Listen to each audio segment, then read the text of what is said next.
এই পৃথিবীতে সবসময় ভালো মানুষগুলোর সাথে খারাপ ঘটনাগুলো যে কেন ঘটে জানি না। খিদের জ্বালা কী জিনিস তা কিন্তু আজ অবধি বুঝতে পারিনি, তবে আজ কিন্তু সেটা হাড়ে হাড়ে টের পেলাম। নমস্কার বন্ধুরা, কেমন আছো তোমরা সকলে? আশা করি তোমরা সকলে অনেক অনেক ভালো আছো, আর তোমাদের ভালোবাসা আর আশীর্বাদে আমিও কিন্তু অনেকটা ভালো আছি। আর আমি রিয়া, আর রিয়াস ওয়ার্ল্ডের আরেকটা নতুন ভিডিওতে তোমাদের সবাইকে জানাই আরও একবার স্বাগতম আর অনেক অনেক অভিনন্দন। তো চলো তাহলে আজকের দিনটা সবাই মিলে একসাথে শুরু করা যাক। আর এখন আমি কিন্তু বিছানাটা গুছিয়ে নিচ্ছি।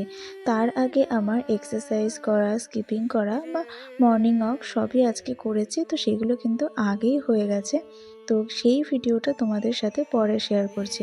তো আগে এই বিছানা গুছিয়ে নিচ্ছি, তো এই ভিডিওটা তোমাদের সাথে শেয়ার করে নিয়েছি। তারপর দেখো আমি এক্সারসাইজ করছি, সেই ভিডিওটা পরে রেখেছি। তার কারণ প্রত্যেক দিন একই রকমভাবে শুরু করতে কিন্তু ভালো লাগে না, তাই আজকে চেষ্টা করলাম একটু নতুনভাবে তোমাদের সাথে কিছু শেয়ার করতে। সকালে ঘুম থেকে উঠে তারপর লেবু আর মধু দেওয়া উষ্ণ জলটা খেয়ে চলে গিয়েছিলাম মর্নিং ওয়াক করতে। আর আজকে মর্নিং ওয়াক থেকে এসে সামান্য কিছুটা স্কিপিংও করে নিয়েছি, আর এখন করে নিচ্ছি আমি যোগা। আর লেবু আর মধু দেওয়া উষ্ণ জলটা যেহেতু চর্বি কমাতে অনেকটাই সাহায্য করে, তো তোমরা কিন্তু এটা অনেকেই ট্রাই করতে পারো। আর অনেকে যদি দেখো তাও শ্যুট করছে না, কারণ অনেকের লেবু আর মধু দেওয়া এই উষ্ণ জলটা খেলে অনেকের অ্যাসিডিটি হয়ে যায়। তো তাদের ক্ষেত্রে আমি বলবো তোমরা অন্তত 1 গ্লাস উষ্ণ জলও যদি সকালে খেয়ে থাকো, তাহলে সেটাও কিন্তু ওয়েট লস করতে অনেক সাহায্য করবে। কারণ এই উষ্ণ জল পান শুধু যে চর্বি কমাতে সাহায্য করে তা না, এটা কিন্তু আমাদের হজম ক্ষমতা বা পরিপাক্রিয়ারও শক্তি অনেকটা বাড়িয়ে দেয়। তো আমার এই যোগা হয়ে যাওয়ার পরে আমি চলে গিয়েছিলাম বিছানাটা তুলে নিতে। তো সেই ভিডিওটা তো তোমাদের সাথে আগেই শেয়ার করে নিয়েছি। আর এদিকে মা কিন্তু সকালবেলা বাসি কাজকর্ম সেরে গোপাল সোনাদের ঘুম থেকে তুলে দিয়ে ওদেরকে খাইয়েও দিয়েছে। আর আমার যোগা হয়ে যাওয়ার পরে আমার নিজের কিছু কাজ ছিল, আর তার সাথে সাথে মাকে কিছুটা হেল্প করে দিলাম। আর দেখো আজকে না অনেকটাই দেরি হয়ে গেছে, তাই খুব তাড়াহুড়ো করে সমস্ত কাজগুলো করছি। আর যেদিন আমার অনেকটা দেরি হয়ে যায়, মানে তাড়াহুড়ো করে অনেকটা কাজ করতে হয়, যদিও স্কুলে যাওয়ার আগে সব সময় এই সময়টা তাড়াহুড়ো থাকে, আর যেদিন দেরি হয়ে যায় সেদিন তো আরোই বেশি তাড়াহুড়ো লেগে যায়।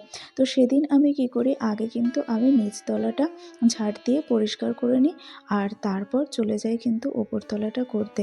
তার কারণ ওপরতলাটা পরিষ্কার করতে খুব বেশি একটা সময় লাগে না, কিন্তু প্রথমেই যদি আমি ওপরতলাটা পরিষ্কার করতে চলে যাই, তাহলে সেখানে না আমি দেখেছি যে বেশি সময় লেগে যায়। আর নিচটা যদি আগে পরিষ্কার করে নিই, তাহলে তাড়াতাড়ি কাজটা হয়ে যায়। অর্থাৎ পরে যদি ওপরটা পরিষ্কার করি তখন না বেশি একটা সময় লাগে না। এটা জানি না কেন হয়, তবে মনে হয় যে যে এনার্জিটা নিয়ে প্রথমে কাজ করাটা শুরু করি, তো সেটা যখন আমি ওপরতলাটা পরিষ্কার করি, তো সেই সময় অনেকটা যেহেতু খরচ হয়ে যায়, তো পরে যখন আমি নিচতলাটা পরিষ্কার করতে আসি, যেহেতু নিচতলাটা অনেকগুলো ঘর আছে, অনেকটা বড়, তো তখন এনার্জি কিছুটা কমে যায়, হয়তো কাজ তখন কিছুটা স্লো হয়ে যায়, এটা আমার মনে হয়। তো সেই কারণে যেদিন আমার অনেক তাড়াহুড়ো থাকে এরকম আর দেরি হয়ে যায়, তো তখন আমি নিচতলাটা আগে পরিষ্কার করে নিই, তারপর ওপরটা ঝাড় দিয়ে একেবারে নিচে চলে আসি। আর ওদিকে আমার ছোটো বোনও কিন্তু পড়তে গিয়েছিল, অর্থাৎ টিউশনে গিয়েছিল, ও টিউশন থেকে বাড়ি চলে এসেছে। আর আমার এখন ঝাড় দেওয়া হয়ে গেছে, আর তারপর কিন্তু আমি ঘরটা মুছে নেব। আর ঘর তোর মুছে নিয়ে স্নান করে এই এখন দেখো বেরিয়ে গেছি স্কুলের উদ্দেশ্যে।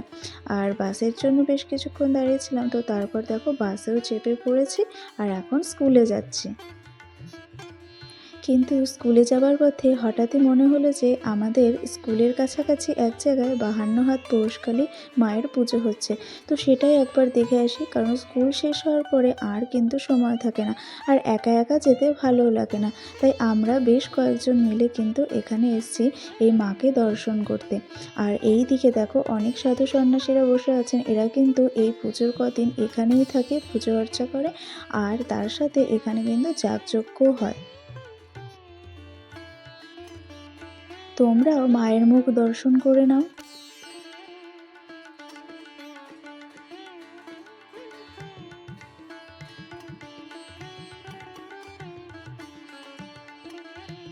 আর আজ যে আমি মায়ের এখানে এসেছি সেটা কিন্তু আমার আগে থেকে প্ল্যানের মধ্যে ছিল না। কিন্তু কি করা যাবে বলো, মা যদি চান তো সেটা কে আটকাতে পারে। মা হয়তো চেয়েছিলেন যে এভাবেই আমি মায়ের কাছে আসি, তাই এইভাবেই স্কুলে যাওয়ার পথে একটুখানি সময় করে মায়ের কাছে চলে এসেছি। আর মায়ের কাছে চলে আসতে পেরেছি বলেই কিন্তু তোমাদেরকেও দেখাতে পারলাম মায়ের মুখটা। আর তারপর প্রণামীও দিয়ে দিলাম। আর এই মায়ের যেখানে পুজো হচ্ছে তার পাশেই কিন্তু মেলা বসেছে, তো সেই মেলাটাও একটুখানি ঘুরে নিলাম। আর কি বলো তো, মা যদি চান তাহলে কিন্তু সেটা তখনই হবে, আর মা যদি না চান তাহলে কিন্তু সেটা আমরা হাজার চেষ্টা করলেও পারবো না। তো মা হয়তো চেয়েছিলেন যে এভাবেই আমি তার কাছে আসি আর আমার মনের সমস্ত বাসনা খুলে বলি, তো সেরকমটাই কিন্তু হয়েছে। তো তারপর দেখো স্কুলে চলে এসেছি আর তারপর ক্লাসও নিয়ে নিচ্ছি। সামনেই যেহেতু বাচ্চাদের স্পোর্টস আছে, তো সেই কারণে বাচ্চাদের নিয়ে মাঠে চলে এসেছি ওদেরকে খেলাধুলায় প্র্যাকটিস করাতে।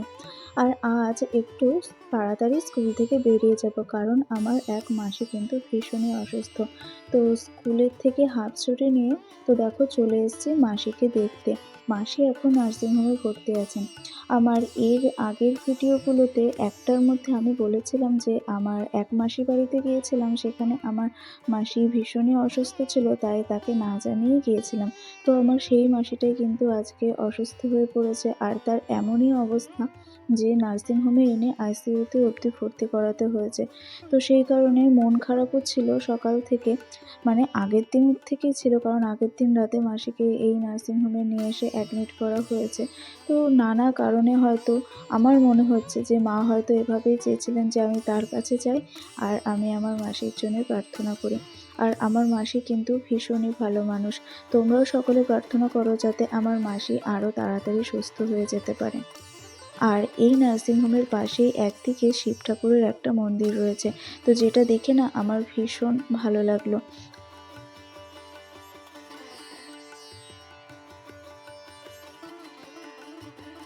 চলো তোমাদের সাথেও শেয়ার করে নিই এই শিব মন্দিরের অংশটা।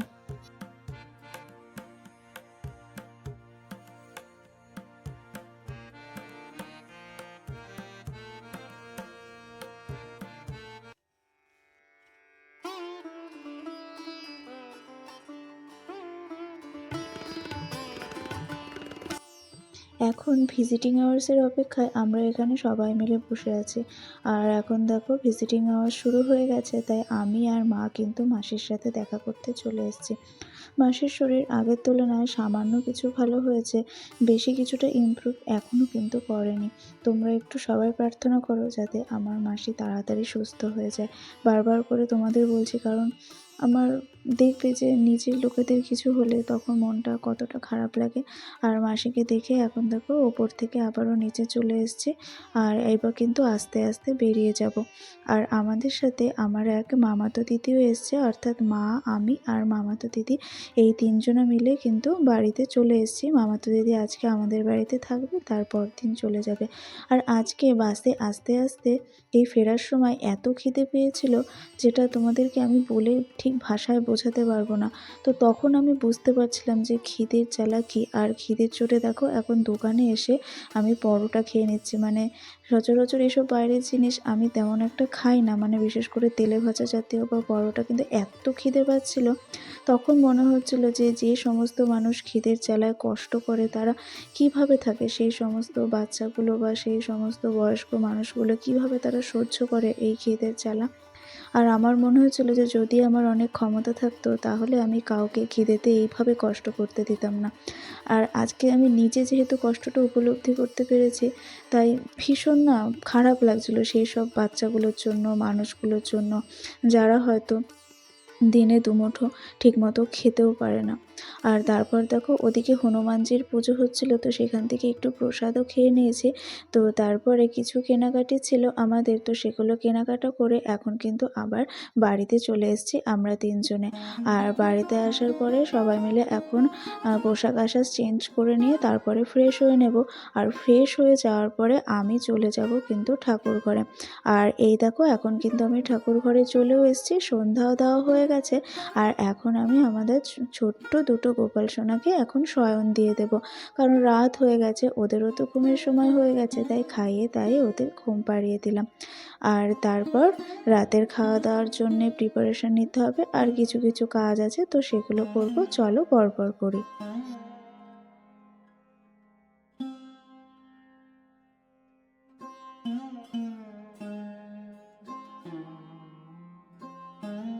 আর এতক্ষণ অবধি তোমরা যারা যারা আমার সাথে ছিলে তাদেরকে জানাই অসংখ্য অসংখ্য ধন্যবাদ। তোমাদের মূল্যবান সময়ের থেকে এতটুকু সময় আমাকে শেয়ার করেছো, এই জন্যে আমি ভীষণ কিন্তু ধন্য বা কৃতজ্ঞ তোমাদের কাছে। তো এভাবেই তোমরা সকলে আমার পাশে থেকো, আর আমিও কিন্তু তোমাদের পাশে সব সময় আছি।